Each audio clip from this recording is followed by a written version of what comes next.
కరీంనగర్ నగరంలోని వావిలాలపల్లిలో గల శ్రీ కోదండ రామాలయం యందు శుక్రవారం శ్రీరామనవమి పర్వదినాన్ని పురస్కరించుకొని శుక్రవారం రోజున శ్రీ సీతారాముల కళ్యాణ వేడుకలు అంగరంగ వైభవంగా జరగనున్నాయన్నారు మాజీ కార్పొరేటర్ ఆలయ కమిటీ చైర్మన్ మాచినేని అశోక్ రావు గృహంలో స్వామివారి ఎదుర్కోలోత్సవం ఘనంగా నిర్వహించారు.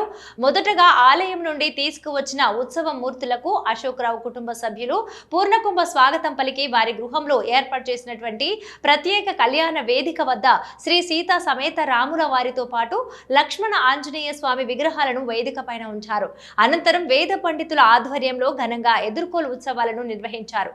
అనంతరం అశోక్ రావు మాట్లాడుతూ గత 29 సంవత్సరాల నుండి ఆలయం రామనవమి పురస్కరించుకొని శ్రీ సీతారాముల కళ్యాణాన్ని ఘనంగా నిర్వహిస్తున్నామని, ఈ వేడుకకు నగరంలోని చుట్టుపక్కల ప్రాంతాల వారు కూడా అధిక సంఖ్యలో హాజరై స్వామివారి కళ్యాణ వేడుకలను తిలకించనున్నట్టుగా తెలిపారు.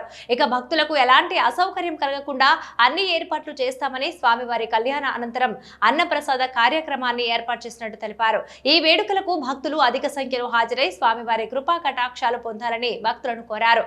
ఈ కార్యక్రమంలో ఆలయ కమిటీ చైర్మన్ మాచినేని వంజ అశోక్ రావు, వారి కుటుంబ సభ్యులు, ఆలయ కమిటీ బాధ్యులు, ఇక బివి రావు, వెంకటేశం, పవన్, రవి, దేవేందర్లతో పాటుగా ఇక డాక్టర్ పబ్బు కైలాష్ దంపతులు, మాధవరావు, సత్యప్రియ, సుమతి తదితరులు పాల్గొన్నారు.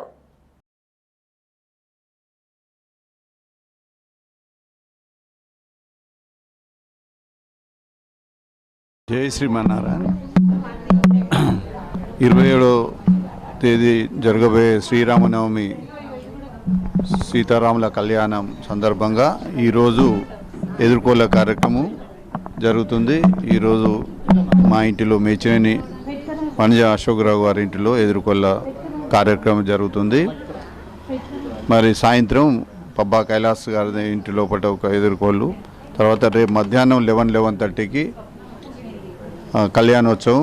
మరి గత 29 సంవత్సరాల నుంచి వావిలాలపల్లి శ్రీ రామాలయం లోపల ఎంతో బ్రహ్మాండంగా జరుగుతున్నటువంటి కళ్యాణోత్సవంకు గత ఈ పరిసర ప్రాంతాల ప్రజలంతా తండోపతండాలో వచ్చి స్వామివారి కార్యక్రమం కళ్యాణాన్ని దర్శించుకొని మరి తరించుకుంటారని చెప్పని సందర్భంగా చేస్తూ రేపటి కళ్యాణానికి భక్తులందరూ చాలామంది వచ్చి ఈ కళ్యాణాన్ని తిలకించగలరన్న సందర్భంగా ప్రజలందరికీ మా విజ్ఞప్తి.